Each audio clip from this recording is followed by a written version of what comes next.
Hey, hello, hi, I'm Ghosty, and welcome back to my channel, The Underworld. And if you click on the video, you already know by either the thumbnail or the title, or if you didn't see it, I'm here to tell you, unless you're reading the description and you already know.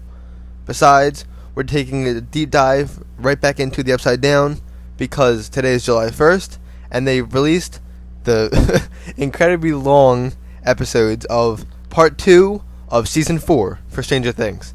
And obviously a lot of stuff happened. My videos on that are already up on the channel. This video will contain spoilers. I'm going to talk about it. I'm going to talk about all my thoughts and review of the episode and of what I see at part 2. This will be episode or chapter 8 of Stranger Things' season 4. So, of course, spoiler alert, there's going to be plenty of spoilers in this. Like I said, there's going to be pretty much everything spoiled, so this is your spoiler warning. If you haven't watched it, I advise you to go do so before coming and watching this. Or if you haven't seen any of Season 4, go watch that first, because it was pretty damn good, and I already talked about on that. If you want to see my thoughts on them episodes as well, already up on the channel. But for this one, of course, it's strictly episode 8. So, I'm going to go watch this, and I'll get right back to this. So, Stranger Things, Part 2 is being started right about now.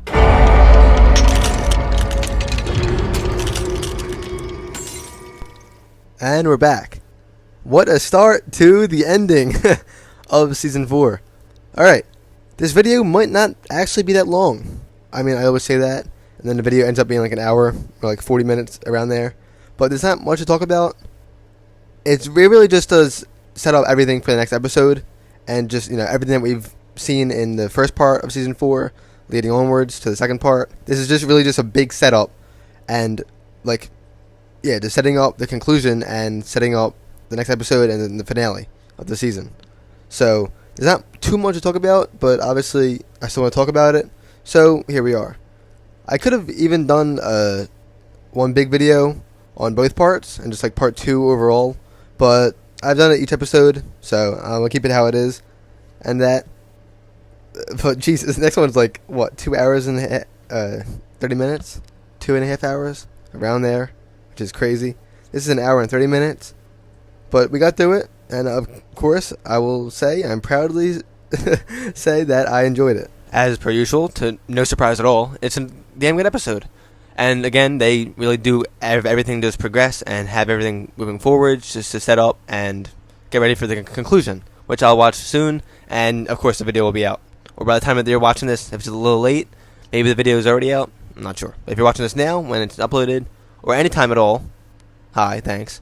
But also, this is all about episode 8. Wait, yeah, episode 8. I was like, wait, is it episode 8 or 7? But no, it's definitely 8. So let's keep talking about this. Episode starts off with Nancy, which, oh my god, thankfully she didn't die. Thankfully no one died. Actually, no, I'm lying my ass off, actually. But we'll get to that later. Thankfully, it wasn't obviously a big, crucial death. I mean, it is a big death when it comes to the plot and the story of things, but when it comes to my liking of the characters and the main cast and crew, it's not too big. So, that's something to, be happy about. But I may be getting my hopes up way too soon, because I didn't watch the next episode, so I'll be quiet for now. But Nancy does not die, thankfully. They save her. Actually, no, they don't even save her. She is snapped out by herself. Vecna just wanted to warn her and talk to her, and she ends up fine. He ends up letting her go, which was weird. I'm not sure why, but I do know why, actually. Vecna did it so he can give Nancy a special insight and, foreshadowing. Not a foreshadow, but more of, a foresight into the future and, warning her and telling her to tell everyone and tell Levin, since, Vecna can't find Levin himself. So, which, by the way, with Vecna, they call him Henry and One a lot, and he tells everyone, and now his name is a lot more known. I honestly thought they were going to go down the route of, he who shall not be named kind of thing, because the name is feared, but they still call him everything. It's so weird having a really, scary and formidable villain being called Henry. I know that's his name, just that name itself is not intimidating or menacing whatsoever. So, I don't know, I find actual comedy in that. It's just funny. But thankfully, Nancy's fine, everyone's fine for now as we move on. And basically Hawkins is being destroyed. It's being ripped up. Like, end of the world kind of situation. But as they said themselves, or I guess Nancy says it herself, it's not Hawkins on the Upside Down. It's their own Hawkins, their own home. And Vecna basically gave Nancy a foresight of what's to come. And that's basically their whole home and everything that they, have and love is going to be destroyed. And actually, like, absolutely obliterated. Thanks to the Upside Down and Vecna. He is going to start more than a war. He's going to start a doomsday situation. And, of course, we have the kids and everyone to have to try to stop it. So we'll see you next episode. I'm really excited to watch it. But for now, let's keep talking about this. And yeah, Hawkins is being absolutely, like, destroyed in this vision that he gives Nancy. And, like, yeah, there's, like, gateways. Like, that literal floor is, like, the little ground itself is breaking apart into rifts. Or not even rifts, like gateways. And you could see, like, the glowing, like, I'm not even sure what to call it. That's just this, like, light coming out of the ground from the Upside Down, like, coming into our own world. And we basically see the gateway, or as Browner says himself in the episode, there's a dam, there's a bridge, like a gateway between worlds, and Vecna is trying to tear it apart. And he is going to do that. He's going to break it and come through and unleash the power that he has all on Hawkins. So they make it pretty clear. So if it wasn't known by now, we all know that, Hawkins is about to be in some deep shit, and we're going to see a lot happen. We're going to see some powerful stuff happen, emotionally, probably, physically, and, when it comes to Levin or Vecna or Henry, whatever you want to call him, number one, we're about to see a lot of stuff happen. A lot of big stuff go down in the next episode, and I can't wait to see it. A lot of the promotion and teasing that went into this, like, part was a lot from the second episode, because a lot of the stuff I didn't really see in this episode. So it really is just a setup and just time to progress. So a lot of things are new in this, and we haven't seen it before. Like some scenes, like we have Eddie on the guitar, we have Dustin screaming, I think it was. Everyone like in their like battle outfits, which we do see at the end of the episode. But from this clips I'm talking about, we only see in trailers and like teasers for this part, which obviously is the next episode. But they didn't really show much from this, which is weird. Not weird, but like I'm shocked they didn't. Actually, you know what? I'm not at all, because they need to get the hype out, and they wanted to reveal some big things and tease some big things coming. So, of course, it's going to be all in the finale. So they showed that off instead. But let's keep going on with this. But yeah, like I said, Hawkins is like in peril, and they make it very clear, and we're about to see some big stuff happen, some hard-hitting, heavy stuff, and I'm here for it, obviously. We have Hopper and Joyce reunite again, finally. It was so good seeing that at the very end of the first part, and now we see them come together and talking to each other and actually rejoice, and it's so nice. That was not on purpose. I did rejoice, Joyce. Yeah, that wasn't on purpose. But we see them. They're still in this like Russian place, the prison, but they end up going into a lab, which we see a demo dog and like a bunch of Demogorgon like in like test tubes, and are just like sitting in there. I'm not sure if they're alive or not because we don't see them, but we do see them in the cases and in them like test tubes or whatever you want to call them, like display cases. They're not display cases, but they're like glass display. I mean, they're not really display. How do I even? I don't know. They're just glass cases, like glass containers that have these like corpses in them. Not even corpses. I don't think they're dead, or maybe they're not even alive to begin with. But they're like there, and they make it clear that these things are being. I mean, maybe not clear, but from a viewer's standpoint, and from someone watching it, I can only assume that they're experimenting on Demogorgons, or maybe even genetically birthing them themselves and creating these monsters. Because they did have the one that was there already, that we saw last part and in the beginning of this part. Sorry, my voice is giving up on me. But we see them in these cases, and it's pretty cool that they're actually taking action and using these things. It's cool to see it outside of Hawkins. Even though I do like it content all in Hawkins, it's cool to see that it's out of Hawkins and also of having an effect on somewhere else. Especially when it's like, some like super secret stuff going on like this. I always like that stuff like that. But they find an event and they escape. Which again, Murray isn't a big part in this episode, but he looks absolutely fly with his not even disguise. He just shaved his beard to look like Murray. I mean, not Murray, to look like Yuri. I don't know. I love that anyways. But we just have him, and we have everyone. But again, Hopper and Joyce together is really the main thing in this, and I think it definitely is a focal point, and it shines more than everything else when it comes to Hopper, Joyce, Murray, Enzo, and all them. Which I did remember his name, Enzo. I'm not sure if I said his name right in the other things. I think I was calling him Antonio or something. I don't know. I don't know why I was, but Enzo. I got it now, so that's good. Better. But after all that stuff, we see Levin back in the secret bunker that they have, that GTA Online bunker that they have, or facility, I'm guessing. Whatever you want to call it. They have this facility, the secret place, and she has her powers back, like without a doubt. We see her mess stuff up in this episode, which later on we'll get into, which was such a badass part. But she lifts this 10,000 pound like tank, which I think they said that's what it was, like 10,000 pounds. I don't know. She got her powers back, so she's stronger than ever, and she's back in the swing of things. So we see that, and the whole time she's having a conflict with herself and with Dr. Brenner, or as she says, Papa, which is the whole episode title. But we see that, and she's in this dilemma of whether she or not even dilemma.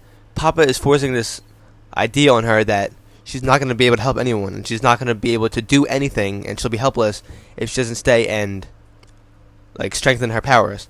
But on the other hand, she wants to leave, and she wants to hurry up and get to Hawkins to try to save her friends. And now she's like well aware of Vecna and well aware of the situation that she's in and the situation that is going on in Hawkins. So she deals with that the whole episode. And we even see her have this like psychic trance thing that she does when she can, I'm not even sure, put her conscious somewhere else or just use her powers to hear and see elsewhere where she's not at right now. And it's pretty present. And that's how she finds out about Max in danger and her friends in danger. Which, also, by the way, Max, she's still in danger. I thought she was fine. If you watch any of my other videos, you know that she's like one of my favorite characters, I think.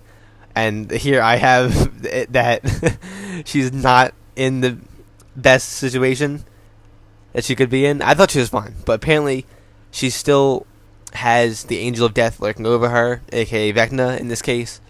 And she still has, like, Vecna's curse on her. So she could get hit again. I don't know. She could possibly, the worst comes to worst. I hope not, but I guess I'll have to see next episode. But the plan that they have at the end of the episode involves her putting her life in danger and putting herself in risk. So hopefully nothing happens, but I'm not the writer. I don't know. I'll have to wait for the next episode. But I thought she was fine. She's not, apparently. Everyone else is doing fine, though. But if we couldn't already tell, I'm not sure if I said this in other videos, but a big character death is coming. I'm not sure who it's going to be, but obviously I think they're teasing at it and they've been hinting at it. And it's coming to the conclusion of the series, so I think a big character death is going to happen. Obviously I don't want it to, but it's going to happen regardless. Like I said, it's going to have some powerful, like emotional and physical moments happening in next season and the next episode, which we'll have to wait to see. But, whew.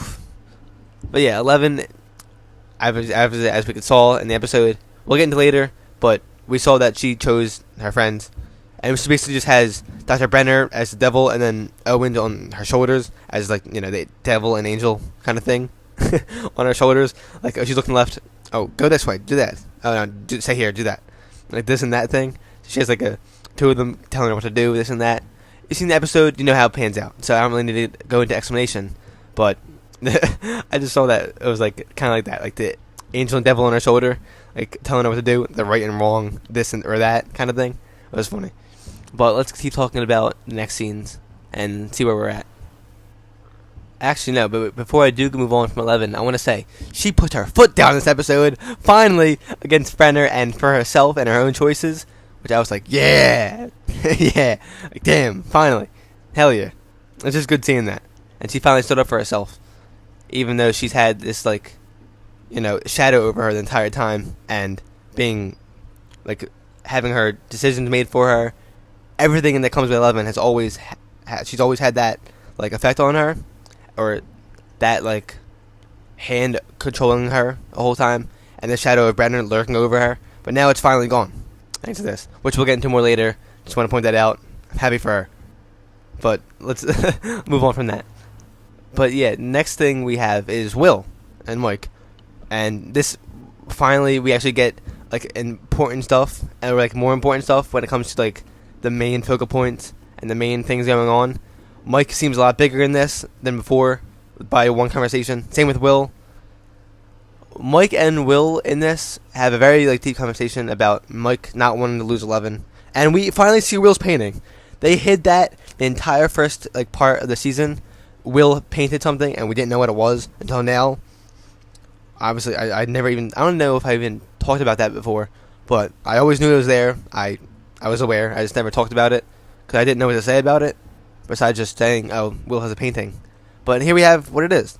It's I think it was a Hydra that they were all fighting, that they were slaying, and Mike was leading, and he had a heart on the shield. Basically him saying that Mike is the heart of the team, and that's what keeps them all together, is heart. The heart and soul. He is the heart and soul, and that's what keeps them together. And everyone, the love and bond between each other is what keeps them together. And without that, they would, of course, like fall apart. And in this, Will gets very emotional. I'm not sure. He has this very emotional side to him when it comes to Mike and 11.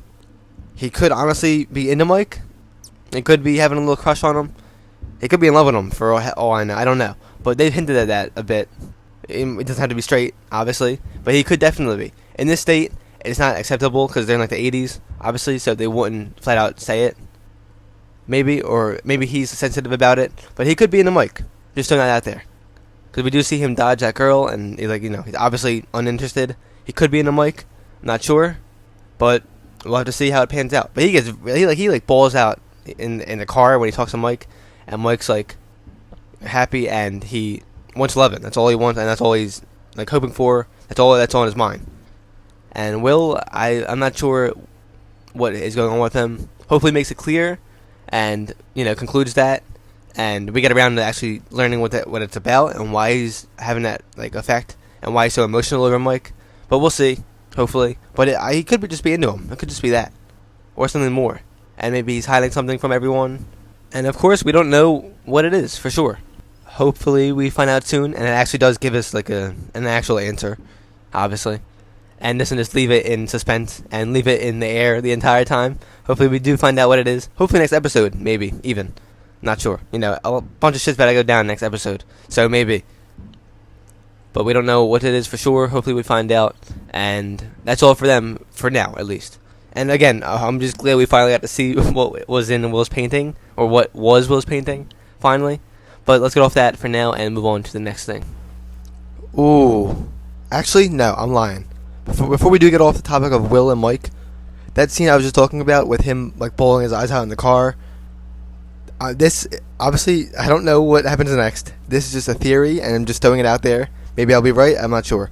But when he is ranting and going, like, just spilling thoughts and just ranting to Mike about how 11 feels, or how he makes 11 feel, I think he's actually like pouring his heart out to Mike. I think, say if he is into Mike, then this is how it would be.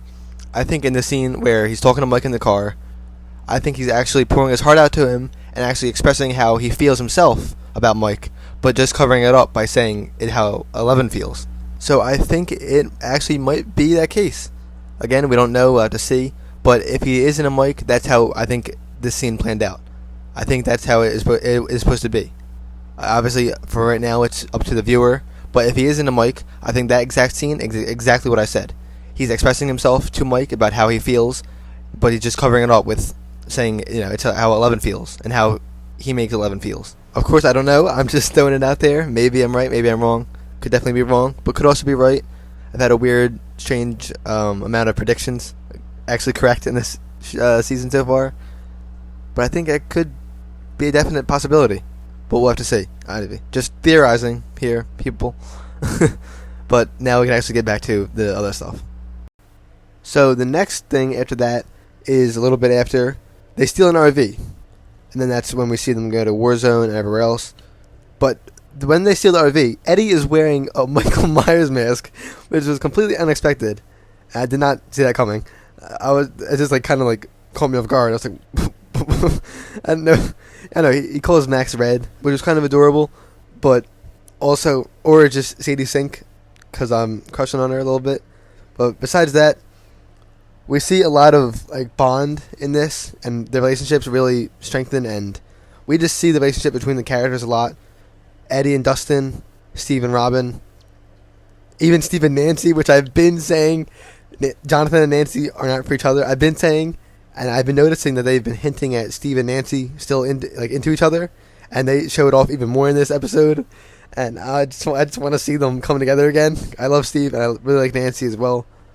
But oh my god, it's just something I never really pay attention to, like the love interests and things like that, unless I'm like really into something.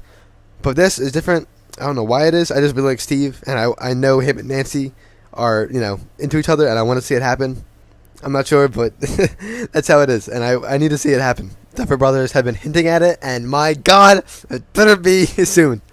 I don't know. After that whole scene and that whole sequence of the Harringtons and 6 kids in the RV, everything, it passes by, some stuff with Joyce and Hopper and all that, but we eventually get to the part where they do go to the Warzone store, and it's just obviously a bunch of guns.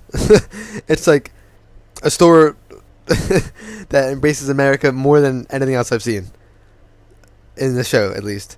But some things happen that I wish were more frequent before, which, well, not more frequent as a whole, but they show it and they didn't really pick off on it until now. Like Robin's love interest, Robin's into a girl, and they show that like way earlier on in the show, in the season at least. She's really into this girl, and they like completely like ignore it. They don't bring it up again at all until this episode. I was like, oh snap! They actually explore that more. That's something I was interested in. Like Robin, seeing more of Robin's cool, and seeing what's going on with her is also cool. Getting away from like the main characters, which aren't really, I don't know. I feel like the side characters are much more intriguing, or maybe I just like them more. Besides Dustin, and obviously stuff going on with Levin, I really liked Max a lot. One of my favorite characters, along with Eddie and Steve. They're not like the main characters, like the main 4 and 11. I guess the main characters would be Dustin, Mike, Will, Lucas, and 11.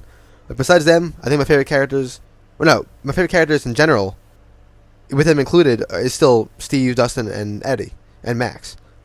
But even besides them, I liked when they explore the other characters as well. Which, like I said, they did earlier on with Robin, and they didn't show it off at all in the rest of the season until now. They actually show her, and then they talk about it a bit, and then along with the basketball team, I think the blonde guy's name was Jason. Him and the basketball team is also in the Warzone store, and they explore him too. He really knows how to play like an asshole. Dude really knows how to get under your skin and just really play like in an antagonistic role of just a straight asshole. He does a damn good job of it, and I'm sure he comes back for the next episode. I feel like they're done with the stuff with Robin and her like love interest, or her not even love interest, just the girl she's into. Since the girl doesn't feel the same way back, unless she does. I don't know if she does or not. But for that, I think they're done with Robin. But the basketball player, Jason, and the basketball team, they're probably not done with them yet. But again, he's another thing that they didn't show off very much at the end of the season, or at the end of the first part of the season. But comes back again. I'm glad they showed it off, because again, they like didn't explore that much towards the end of the season. Like it got closer and closer to the end of the season, and they showed them off less and less as they got closer to the end of the part, or until the end of chapter 7. But now we have chapter 8, and they showed it off, which I liked. And obviously, I for one am a fan of that. And I rambled a bit there. Hopefully it made sense. So like I said, I was rambling. So enough of that, and let's get into the next things, which is actually the scene where Levin stands up for herself, which I'm not sure if I said that already before, but this is the true scene where she steps up for herself before she gets knocked out. Brenner is talking to her. She decides to leave, and then she straight up uses her powers and launches them into the Nina tank. All this is going on, as well as Mike, Jonathan, Will, and Stoner Dude, Argyle, that's his name. I know the names now. Jason, Enzo, and Argyle. I know the names now, so you don't got to worry about that anymore. But they're all going towards Levin. They have the coordinates right. They found it. So they're on their way there, as the military is also going there. And then, like I said, 11 tries to leave, but Brennan knocks her out with, like, a syringe, some kind of, like, chemical, knocks her out. He even puts a saw trap on her, which obviously isn't a saw trap. I think it was the same kind of neck collar that he put on 2 in the flashback, last part, when 11 was, like, finding out, like, her, she was going through her memories, when they were punishing 2 with like, the electric neck collar. I think it's the same thing, but it doesn't really matter. She looks badass with it, and she rocks it in a badass scene later on. We have all that going on. The military ends up invading the base as Brenner and 11 try to leave. And, shit gets real wild real quick. And this is also where, like, in the midst of things, we see them relationships strengthen, and we see the bonds go even stronger, like Dustin and Eddie, Steve and Robin, and then even Lucas and his sister. I mean, not really much a bond. I mean, I guess it is a bond. They're like actual literal family, but we see like the character interactions between all of them, and it's really nice. God, I hope nothing happens to Steve, because they hint at his death. Same with Eddie. I love Eddie. Dustin too. I don't think anything's gonna happen to Dustin, but Steve and Eddie are definitely more likely. Even Max as well. But I thought she was gonna be fine, because they had her whole sequence in episode 4 of the first part, Dear Billy. So I thought she was fine, but turns out she still has Vecna's curse lurking over her. So we got to see next episode how it all plans out. But God, I'm hoping for something. I doubt I'm going to get what I want, but I'll see next episode. But like I said, everything keeps going on, and it gets real crazy really quickly. The military ends up like invading the facility that they have underground, all while the pizza truck of Jonathan, Mike, Will, and Argyle are coming towards them. Everything's happening at once, and then we see Steve, Robin, Dustin, Eddie, Lucas, and Erica. Yeah, I think I'm pretty sure it's Erica. We all have all these groups doing this, like different things. We see them getting ready for battle, and their plan to take out Vecna and enter the Upside Down and finish this once and for all. But main thing we see is the military invade 11's the facility that she's at, while the pizza truck is going towards her, and oh my God, they invade, and all the guards set up, like looking down a hallway, like towards the entrance, waiting for them to power in and bust in, and we get a shootout. And my God, it looked like Darth Vader was about to walk out from the entrance and walk into this hallway. It looked like it was about to be a badass hallway scene, but it wasn't. But it was still a pretty cool scene. Owen is trapped and arrested, is locked up the entire time. Not sure what's happening with him, but I guess he's still alive. We don't really see him die or anything, so I guess he's fine down there. But as it's all going on, Brennan tries to escape with 11, and he gets shot brutally a good amount of times. And we actually see him come to his own demise. He's taking these really lethal rounds from a sniper from the helicopter, which 11 uses her powers to lift the helicopter up and force it down, and I knew it was coming, and it was so badass. It was so cool to see. And 11 really, this really shows that she is not playing around, and she really is powerful, and even more powerful than before, probably. Maybe, I don't know, because she always had that power. But here she is in the flesh, and with her powers, maybe more extended than before. We don't know. But the helicopter crash, she causes it, and it is badass, and obviously a really cool looking explosion. Also, the production value and everything, how everything is filmed, and the care that's put into each scene, it feels like every episode is a movie, and they put a lot of care into it and effort into it, which I think really does show off and pay off, which I think is something to point out. It's just a part of the show which shines through, and I think I need to talk about that and just point it out because it's really good and it's really well done. But back to the episode itself. Yeah, Levin's just a monster. Well, no, more of a superhero, as we see in this. And, oh man, Brenner does come to his own demise, and he takes the hit, and he talks to 11, and he wants Eleven to accept. He wants to die knowing that he's in the right, or thinking that he's in the right, and he's obviously not. And Eleven doesn't give him what he wants, and finally stands up against him in a final act of rebuttal and like going against him after everything they've been through and all that. She finally does what she needed to be done a while ago, and stands up against him and stands up for herself in this final act before he does die off, which kind of looks like a Breaking Bad reference. For those who know, you know. But it has that, and then we see Mike and Levin rejoice finally, along with Will, and then Jonathan and Argyle are just standing there. But we see Papa come to an end, and they all drive off as we see the main other crew arrive to the Creel house, aka Vecna's house, of where, you know, his Vecna's lair, I guess you could say. It's more fitting. And that is where the episode ends. They get ready for battle. They're they're in front of the Creel house. Apologies. And that is exactly where the episode ends. Right in front of the Creel house. And it sets up for the perfect conclusion. So I'm so excited to see it. Oh my god. I know a lot of shit's about to happen, and I know a lot of shit is about to go down. I don't even know where to start. Oh my god. Of course, talking about what I think is going to be in the finale, because I think I talked on everything I wanted to in this, and, you know, basically made it a short little video. Not short, but shorter than all the others, and just summed up everything. Like I said, it wasn't going to be too long, because I actually could get my points across pretty well without having to, you know, go into too much detail. And a lot of the lore and story we already know. So I think I did sum up everything I wanted to pretty good, and just, you know, talk about my thoughts and all that. Well, not as long as others, but next episode or next video might be a lot longer, or maybe I'll even get someone to talk it to about the next episode. I'm not sure. Maybe I'll get someone to talk to about it, maybe, or just be myself. No issue regardless if there is another person or not.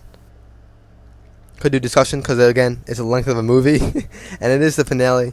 Maybe not, but I've done solo myself the whole time, so maybe I'll keep going like that and just, you know, talk about it myself.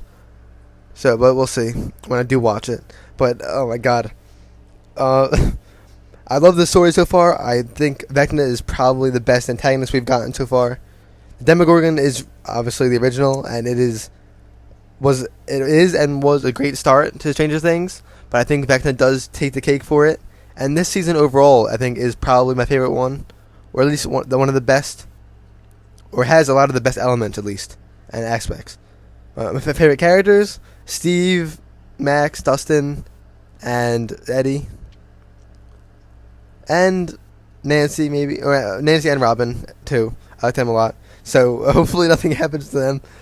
But I'm just saying that, you know, in advance. Or in advance of the next episode, just get ready for it and prepare myself for it, 'cause I'm not sure what's going to happen.